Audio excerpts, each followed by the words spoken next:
In today's video, I am going to teach you how to enable auto jump in Minecraft 26.1.2. Updated 2026 guide. First, open Minecraft Java Edition on your computer. Wait for the main menu to fully load so you can access the game settings. Once you are on the main menu, look for the Options button.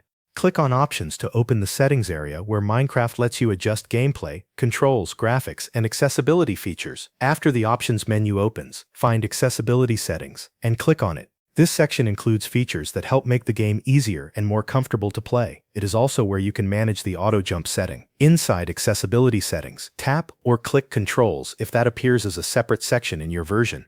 In some versions, auto jump may be shown directly inside Accessibility Settings, so just look through the available options carefully. The goal is to find the auto jump setting.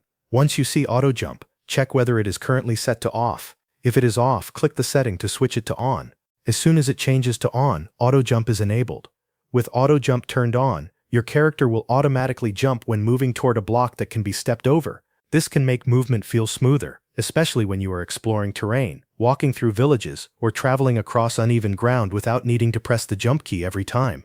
After enabling the setting, you can back out of the menu to return to the main screen or enter a world to test it. Move your character toward a one-block rise, and the game should jump for you automatically. If it does not seem to work right away, go back into the settings and confirm that auto jump is still set to on. If you ever want to turn this feature off later, you can return to the same settings area and switch auto jump back to off. That gives you full control over how movement feels in your game. So to quickly recap, open Minecraft Java Edition, go to Options, open Accessibility Settings, go into Controls if needed, find Auto Jump, and switch it from off to on. That covers everything you need to know.